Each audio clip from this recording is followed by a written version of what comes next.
Good morning, good afternoon, welcome back. Nice to see you. I hope you're doing well. We're going to spend about 10 or 12 minutes talking about Nopalitos, Viramontes' essay on the making of fiction. And if I'm not looking at you, it's because I'm looking at the screen, trying to find the right text, so don't be insulted.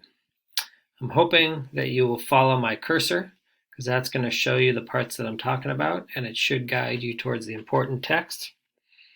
I'm hoping that you notice this section up here where Viramontes, you learn a little bit about sort of where she's coming from, but also the fact that she's writing about this metaphor of food. She's going to use that food as a motif and feeding people as a motif to clarify where she's going. She uses that here, Nopalitos, in the title. Nopalitos is a culturally significant dish. It's made from the nopal cactus, and any reference to it here should be not taken lightly. Here, she's talking about making fiction, but she connects that to this culturally significant food dish. So watch out for that.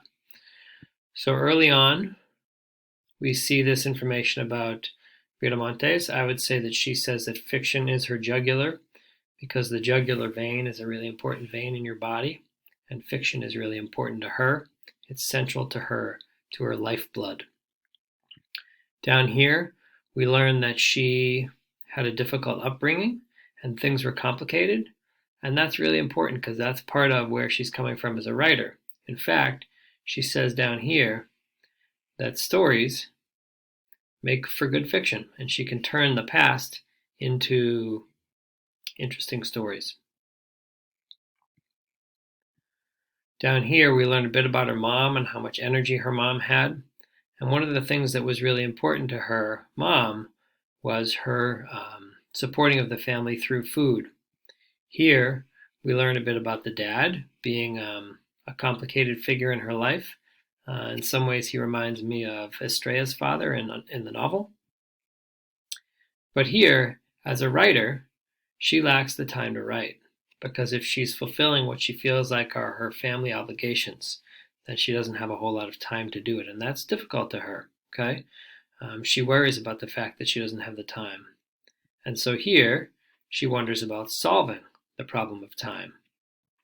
This word right here, mujeres, means mother, and she explains how mothers have to be very inventive and have to create time to do the things that they need to do because they never have enough.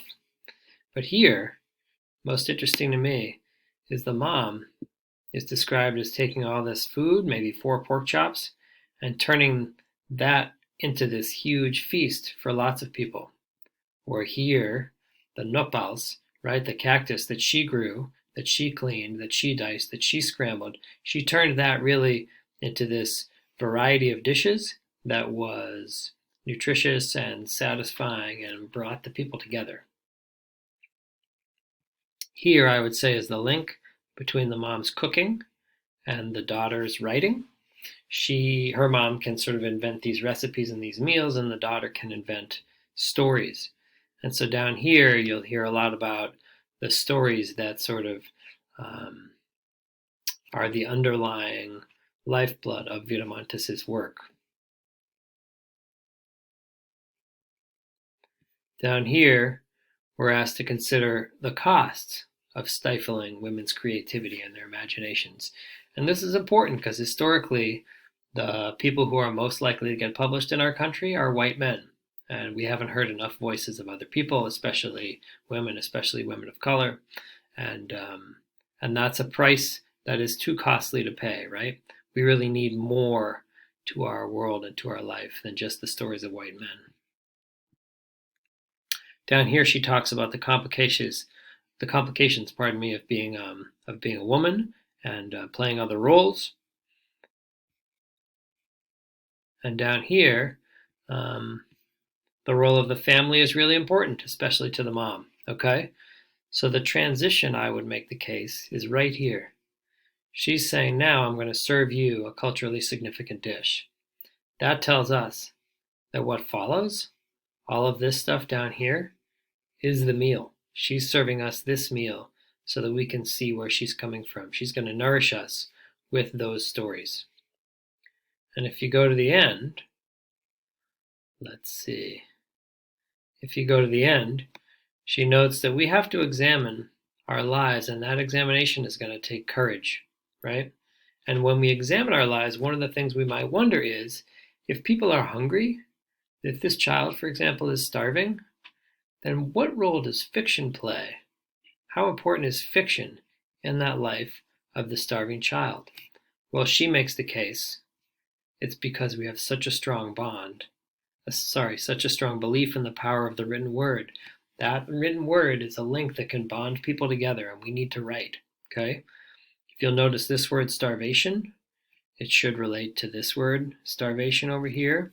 So the starvation of that child becomes my own starvation. That child's death becomes my own death. We all become linked through words. But our destiny is not embedded in cement. We can change that. Okay, nothing is fixed in stone, and she's making the case that through storytelling we can forge tighter bonds between people.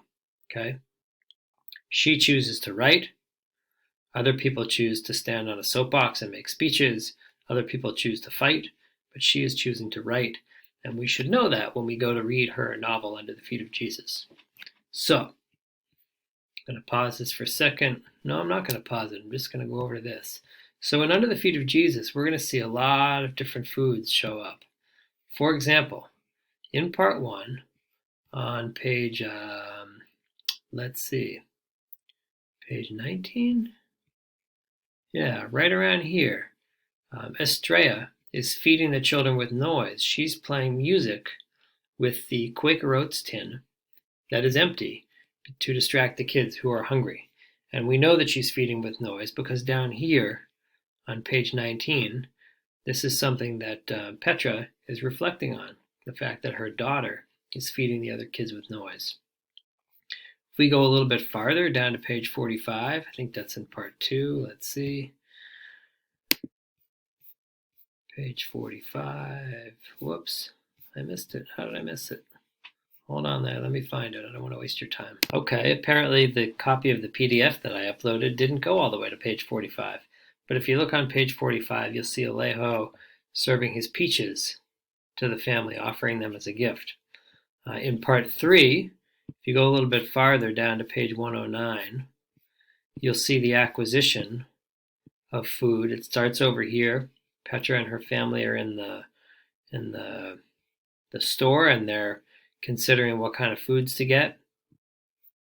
If we go a little bit lower, down to 119, you'll see, let's see, more acquisition of, no, this is the start of the, no longer the acquisition of the food, but the creation of the food.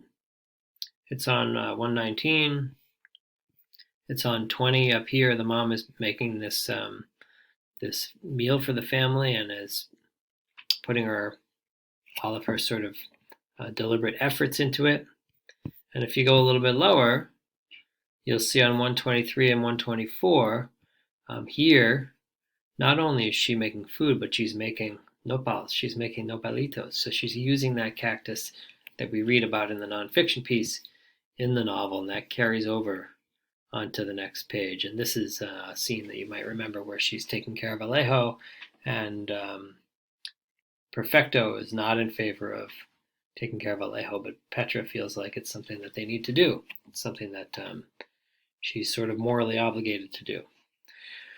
So here's what I would do. I would invite you to spend a couple of minutes, maybe 5 minutes, maybe 10, looking back through not all of the pages that I mentioned, but at least some of the pages I mentioned. You'll find that I named the page numbers on Classroom, so you don't have to remember them from this screencast. But go back to some of those moments and revisit them and see if you see something new, and then post your findings to the discussion board.